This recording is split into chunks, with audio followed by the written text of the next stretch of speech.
Le conseil régional en lien avec l'ARS a souhaité renforcer le nombre d'étudiants en Vendée pour deux raisons principales. C'est qu'on a une densité d'infirmières la plus faible des pays de la Loire, c'est-à-dire par rapport à 100 000 habitants, et on a une augmentation démographique du littoral, et donc la volonté est de former plus d'étudiants sur le territoire vendéen.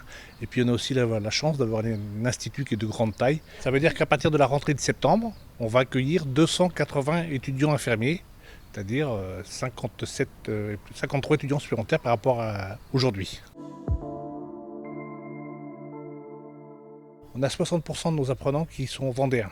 Donc le principe, ça serait d'essayer d'en garder un maximum en Vendée, en sachant qu'on a un changement de génération fort de nos étudiants, et que maintenant, voilà, ils sont plutôt mobiles. Et donc c'est un changement générationnel, mais après, voilà, je pense que si on est capable de bien les accueillir en stage, si on a une formation de qualité, il n'y a pas de raison qu'ils ne restent pas dans le département vendéen. Ce qui va changer, c'est la dimension territoriale. On va parler d'institut territorial.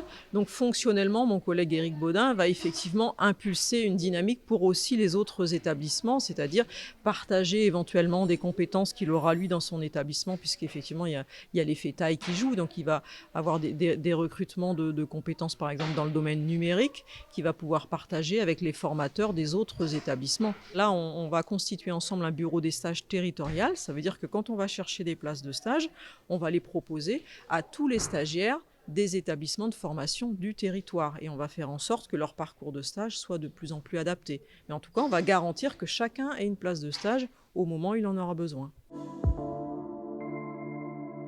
Nous sommes allés hier à la présentation du ministre Braun, effectivement, de l'évolution de la formation et a fortiori de l'évolution certainement des compétences et des activités des infirmiers. On sait bien que voilà, les professionnels infirmiers, par leur nombre et leurs compétences, représentent aussi une réponse d'avenir aux besoins de soins de la population. On l'a dit sur des pathologies chroniques, enfin des activités de soins qui sont aujourd'hui très très accessibles pour eux et qui nécessitent d'aller leur rendre possible d'un point de vue réglementaire, parce qu'aujourd'hui c'est quand même ce qui nous contraint. Le référentiel actuel est de 2009. Il faut vraiment qu'on acte aussi sur la partie parcours, ce qu'il n'y avait pas en 2009. La partie ambulatoire, il y a plein de choses qu'on fait en ambulatoire qu'on ne faisait pas. La partie prévention, ça c'est des choses qu'il faudra vraiment qu'on développe. Parce que je pense aussi qu'on voit bien qu'avec la démographie médicale, on change les missions des infirmières de pratique avancée. Donc on devra faire évoluer les missions des infirmiers.